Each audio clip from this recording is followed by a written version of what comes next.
Hello, and welcome to Stock Takes with Katana. This podcast series is all about business strategies from growth to efficiency for small businesses working with inventory. Today, we have a special guest, Ben, who's co-CEO at Katana and who has over 2 decades of experience leading revenue teams and helping e-commerce businesses scale and sometimes survive through tough times. So welcome, Thank Ben. Would like you to maybe take a couple moments to introduce yourself. I'm sure there's more to add than what I've shared. Yeah, happy to. Thank you. Thank you for having me. And yeah, as you said, I've had a couple of decades now, which makes me feel old, I think, but a couple of decades working in the space. So I actually started out in a large Canadian telco, working with some operational and retail teams and found myself in e-commerce back in the early days of e-commerce, implementing and running various e-commerce platforms that we use to create efficiency. And that's how I kind of got into things, because we learned that with the e-commerce technology and web technology in general, we could automate lots of things, lots of processes, and ultimately be more efficient and effective in what we did. And I did that for kind of 8 years, and then got into the software side of things and went into software sales. And that's where I worked with lots of large companies all across the world, as well as some smaller companies, on how they wanted to implement e-commerce, whether that was consumer-facing e-commerce, business to business, or even sometimes internal tools. So very fortunate to have seen a few things, hopefully learned a few things along the way, and being able to then kind of take that experience into revenue and sales leadership, and then, of course, now at Katana, as you said, as co-CEO. So as you've mentioned, not to highlight again age things, but you've seen it before. So this is not the first recession that you've seen, and also working with businesses kind of going through it last time and now. What would you say is a key difference between today's recession and the 2008 recession? Yeah, it's a good question, because they are different. I think when people think of recessions and recession environments, it's kind of a blanket term. And they think that the reasonings or the actions are the same, and they're not. So in 2008, we saw a very specific housing market collapse that really caused and drove the recession. And what that did is it created a very cost-focused environment, because the removal of demand from the system. Recession today is a bit different. There's multiple factors, worldwide kind of instability, of course, inflation, and the inflation came from the post-COVID boom. So we actually, in this environment, now have rising costs, so inflationary pressures, versus the 2008 was more of a deflationary pressure. And of course, that means that businesses have to react differently. They have to take different approaches or strategies, whether it's to survive in some cases or thrive in others, depending on the situation. Different businesses have done, different levels of performance. So looking back then, and what you've seen, kind of businesses going into it and those that came out of it doing better, and those that actually did not make it through the last recession. So what did the businesses that make it do differently?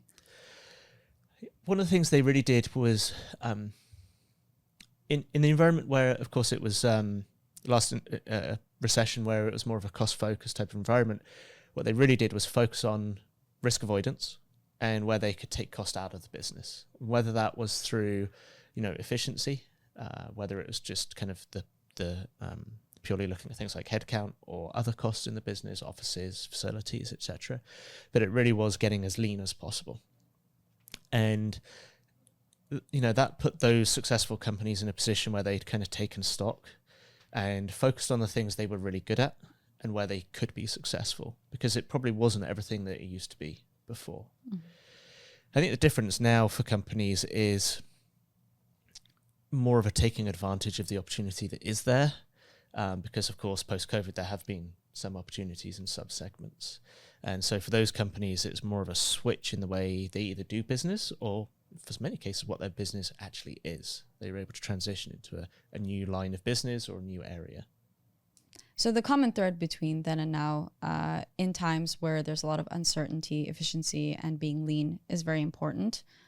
So what would you say is the sort of easiest path to efficiency going through it right now? I think one of the easiest paths, and particularly for businesses that are quite task focused, so things like manufacturing actually is a pretty good example, but really anyone with inventory or product, or where there's some form of hands-on environment.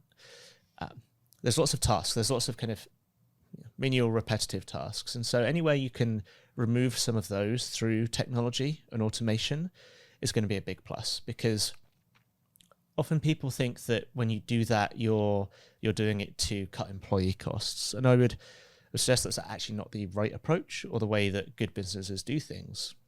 They look at those activities as non-value add, and so if you invest in technology, which doesn't have to be expensive, but if you invest in it and remove those tasks, you can now take that time to do the value-added tasks, the innovative things, being creative, figuring out how you differentiate, launch new product lines. There's a whole bunch of different things you can do with that time that you've now saved. So I would view cost saving through technology, removing tasks, less about the cost saving, but also as an opportunity to reinvest in other areas to then create new opportunity. So you mentioned value add, and we've talked a lot about cost. What about the revenue side of things? So pricing can be very tricky because it's also about the consumers. So consumer price sensitivity tends to go up. So how would you suggest businesses operate in terms of figuring out, especially when the material costs add pressure and affect the bottom line of the business? Yeah, it's a great question. I would say usually material costs go up consistently for everybody. And so, of course, there's the whole, go find materials that are less expensive, right? The current environment, generally speaking, things went up for everybody. And so that doesn't get you very far. So if you're looking at your margin and how to protect that or increase it, as you said, you have to look at the revenue side of things.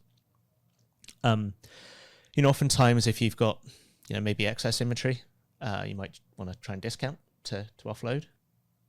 Sure, that can work from a short-term cash flow gain standpoint. It can work from a clear old inventory standpoint. But if what you're selling now is going to be the same as what you're selling in the future, the danger is what you've then advertised to the market is a decrease in value of your offering. And it's very hard to take prices back up, right? Particularly in a competitive environment or recessionary environment. It's hard to then kind of get back to where you were. Because once customers have seen the discounted price, they know it and they want to keep it.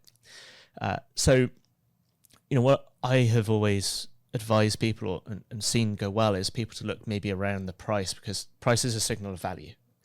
And actually, I've seen lots of companies take the sometimes bold step of actually you put your price up, because what that does is it does signal the value.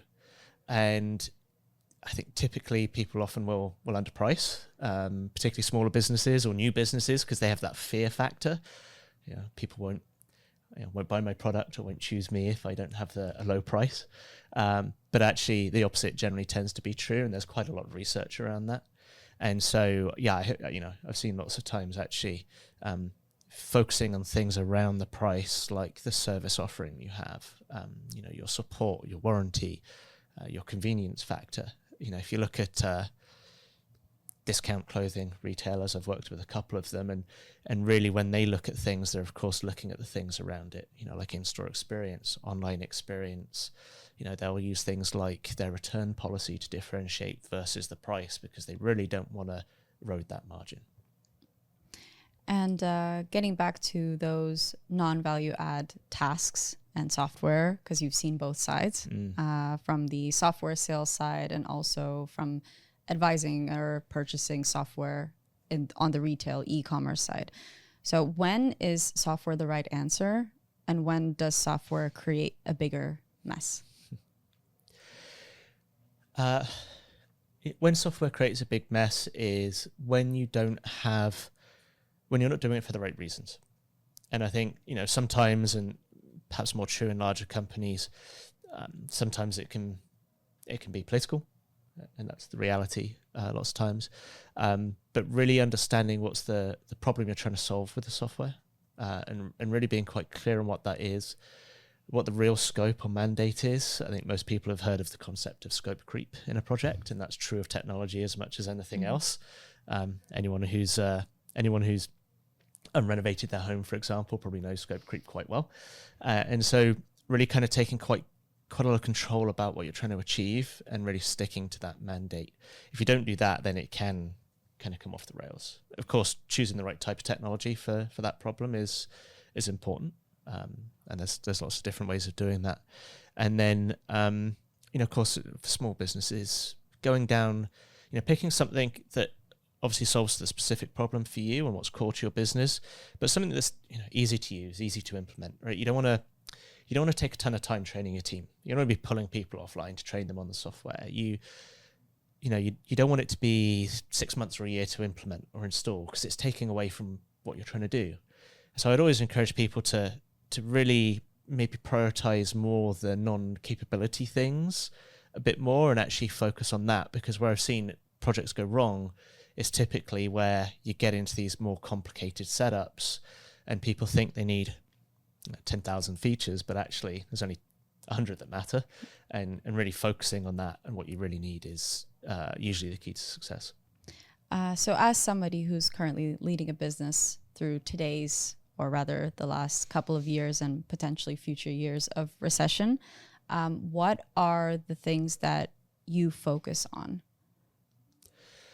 Yeah, it's a really good question. I think for me, what we're focusing on, making sure that we are really knowing who our customer is, really solving to what they need from us. Of course, that means talking to our customers and research and various things, and really understanding their business and how we can help them.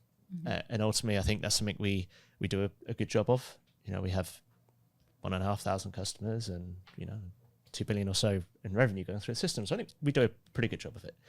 We can always do better, and that's kind of our goal, right? We always want to be serving our customers in the best possible way. And so for me, as an organization, that's really what we focus on, is helping the customers and making sure that as we deliver more product, it's really aligned to those needs. Making sure that when we do it, we do it in an easy to use fashion, that we provide the best support that we can. We work with partners a lot as well, so making sure that our partner community understands where we can help them and how we can help them is another part of where we focus on go-to-market. Mm-hmm. And I think one of the common challenges, regardless of what business you're in, whether you're working with inventory, if you're selling on e-commerce, if you manufacture, if you're selling software as well, is understanding when to focus on short-term gains versus long-term gains. And how would you suggest businesses approach that, especially when times are turbulent and stress is obviously higher? Yeah. I think there's lots of people, perhaps leaders out there, will tell you they have all the answers, mm-hmm. And it's all a science. And I would argue that there's an art to things as well. I think experience over time, gives you some professional judgment. And you have to try and separate, I think, the urgent and the important, and what's really going to impact your outcomes. And so you do need a plan. You do kind of need to stick to the plan and understand the things that impact the plan and the outcomes you're trying to achieve. But you need to have a bit of flexibility around that. It is a human endeavor, regardless of what size your company is. There are people involved, and different people have different skill sets, behaviors, performance levels. There's a whole bunch of different things that go into the ecosystem of a company running and doing well. And so as the leader of the company, that's of course what you're trying to support, enable, and optimize so that you can be successful and stick to the plan. So of course, nobody has all the answers, especially when looking into the future is a lot more challenging than it typically is. There's a lot of curveballs. So how do you suggest businesses, especially businesses selling products, set themselves up in a way that they can, as best as possible, predict and plan for the future? I think actually the first thing is to acknowledge that you don't have all the answers and that you can't predict the future. Certainly you can forecast things and you can have outlooks, and you should have the 3-year plan, the 3-year strategy, all those types of things. I think regardless of those things, understanding what you're good at, where you have a competitive advantage, where your strengths as an organization or a company are, and really tuning into those and staying focused on that is the thing that's going to keep you on track and get you along that journey. Oftentimes the noise and the distraction and the the stress and the pain of the environment, and the reactive nature that sometimes creeps in is what you have to kind of adjust for. And as I say, kind of focus on the important more than the urgent.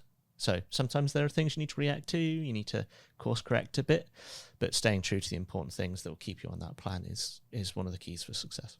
Big picture, understanding the important is great, and staying on that path.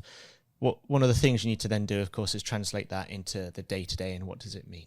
And understanding, as I said, if your competitive strength or advantage is as a product company, how quickly you turn over inventory, then do you have the right tools, technology, people to forecast your demand accurately? Make sure that you have the right inventory or raw materials coming in at the right time to fulfill your orders.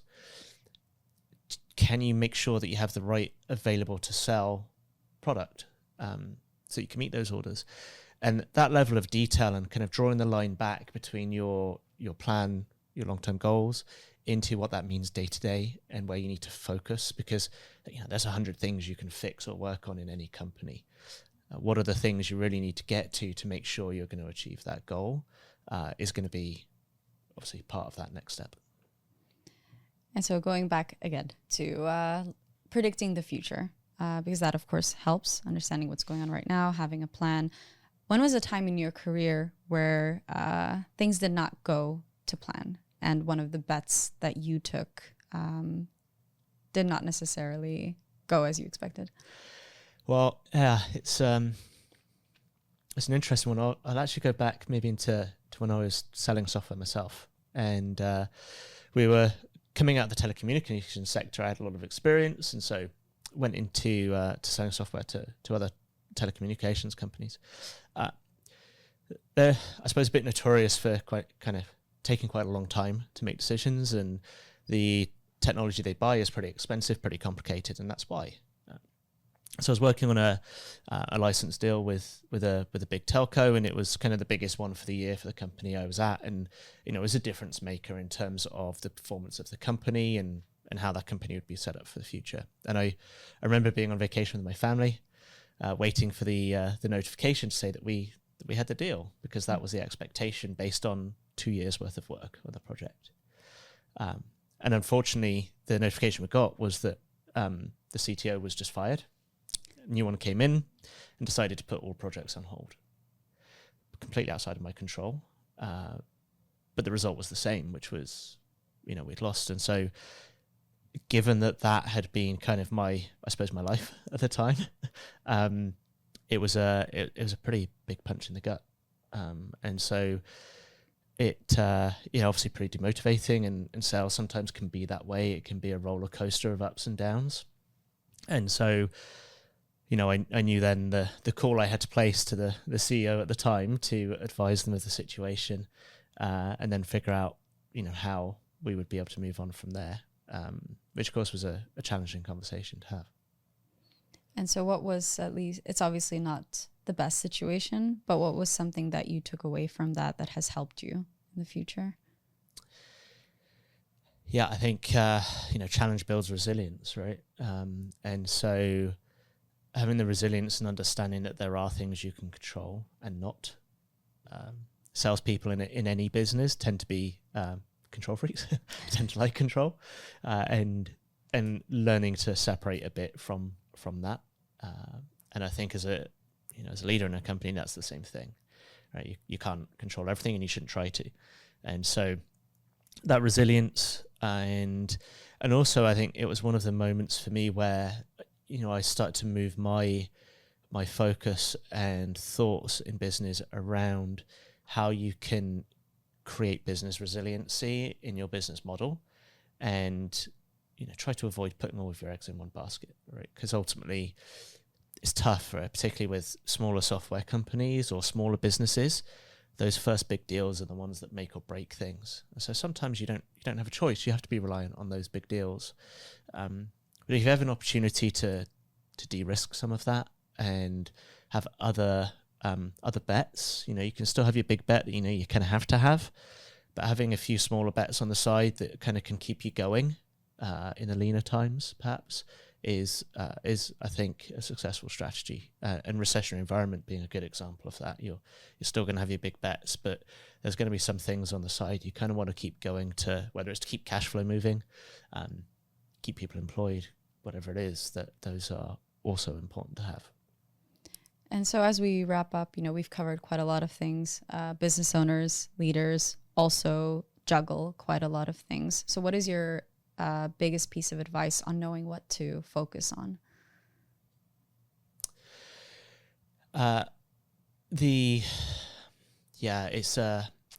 Some people will tell you it's a science, or that they know all the answers, and I think actually the answer to the question changes over time, and it changes based on the stage of the company and even the day or the week that you might be in. And so I think building into your mind some flexibility that's going to change, but the ultimate answer for any business is the one which is the people, because at the end of the day, regardless of what business you have or what you do, it's a human endeavor, and there are different people with different personalities, whether that's at your company or the companies you're working with, the partners, whatever it is. And the more you can, understand, I think, human behavior and people's needs, then the better off you're going to be. And so for me, that's something I always try and do, but always try and get better at doing, is seeing how best to, to help understand and then get the old kind of alignment communication things right, so that everyone really does understand, the purpose and why they're here, why they're doing things, and what that means, and how that aligns to the objectives. I think the better you can do that, then the better chance you have of success. And oftentimes as a leader, the best thing you can do is get out of the way. I've seen lots of leaders, and I've been at companies before where the leader thought that their role was to be in everything and control everything. And in my experience, and certainly as companies grow, actually the best thing you can do is be there to support and help people, but also get out of their way. Because, I know here at Katana we have lots of smart people that know more than I do about many things. And so for me, my role is to help them be successful and be the best they can be. And I think that should be the same for any leader. Very inspiring. So thank you, Ben, so much. Really appreciate it. Any final words? Final words? It's a bit dramatic, but it is very dramatic. Final words for right now? I think final words based on, I guess the conversation, the questions, and for small businesses with inventory, it's, as you said, it's a challenging time. There's lots of uncertainty and lots of things going on, and lots of change out in the market. So I do think the successful businesses are the ones that are also going to take a bit of a step back and reassess and think about the investments they need to make, the areas they need to focus, what their strengths are, what their customers need. And, some of these things are cliches, but some of them they're cliches for a reason. And so, that would be my advice for what it's worth for some of these business owners and people is as busy as you are, take a moment and think about what got you into the business to start with, and what you're good at, what your company's good at, and stick to it. Amazing. Well, thank you again. Thank you for having me. Perfect.